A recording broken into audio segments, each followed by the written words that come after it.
A lot of people talk about why Cincinnati is such a great place to live, but today I'm going to give you 3 reasons why you might not want to move to Cincinnati. And make sure you stick around to the end because number 3 I think is pretty overlooked. Hey, my name is Evan. I am a local Cincinnati realtor, and on this channel I talk about all things Cincinnati and real estate. So if you're thinking about making a move to Cincinnati, I'd love to help you out. My contact information is in the description. You can call, text, email, or book a call with me. I'd love to talk to you and get you started on your move to Cincinnati. All right, let's get right in to number 1, the first reason why you might not want to move to Cincinnati, and that is going to be the weather. Now, if you're coming from another Midwest city, then you might already be familiar with how the weather is in this area, but if you're coming from a place like, say, California or Texas, this is definitely something to consider. On the plus side, we do typically get all 4 seasons being in the Midwest, which is great. But the downside is the summers are very hot and humid, and the winters are cold and gray and icy and very long. Now, as far as winter goes, we don't get a ton of snow. I would say usually December, January, and February are kind of our 3 months where we will get snow if we're going to get any, and typically I would say snows of 3 inches or more might only happen twice or 3 times in a given winter here in Cincinnati. Obviously, things just depend on the year. This past winter we had snow on the ground for a record amount of time. It was like close to 21 days, I believe. So it was really just, we got a big snow, and then a couple smaller snows followed, but really it was just so cold that that snow was not melting. So the biggest issue with our winters here is less about snow and more so it just stays cold and the wind picks up, and that wind chill can be pretty brutal.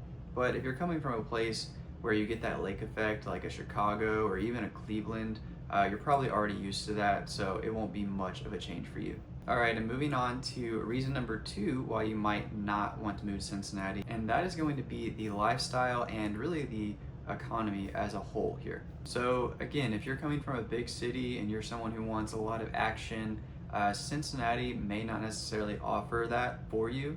We do have downtown, we have the Reds here, we have the Bengals here, there's plenty of bars and restaurants, things like that downtown, and even in OTR or over the Rhine. So there's certainly an aspect of that, but maybe not to the extent of a bigger city like a Chicago or an Austin or a Nashville even.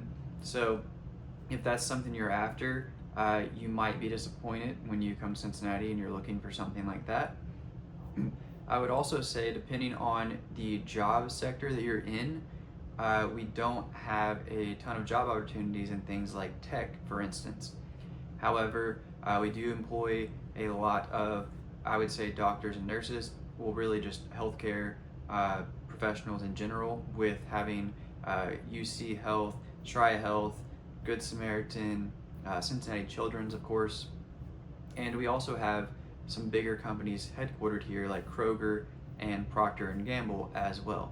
But in general, there's some other economic sectors, or I should say job sectors, like tech, for instance, where we may not have as many job opportunities. All right, and the last and final reason that you may want to consider not moving to Cincinnati, I know I mentioned this one as being possibly overlooked, so thank you for sticking around till the end if you did.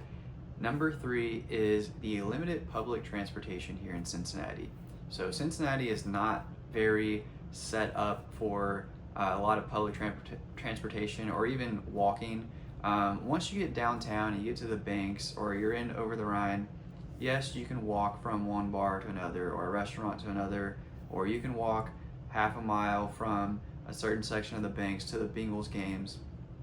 You do have that option, but depending on what you're after, if you want to go, say, spend a day at Topgolf, well, that's all the way in Mason, so a bus could probably get you there, but that's going to be a long ways depending on where you're at. Mason is pretty north of Cincinnati, so there's also things to do in the Kentucky side, like Newport and Covington.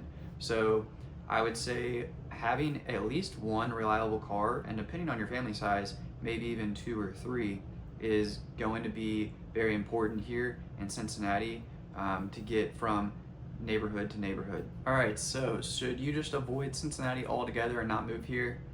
Not necessarily, but I wanted to make this video because it's a little bit different than some of the other videos I've made or some of the videos I've seen on here.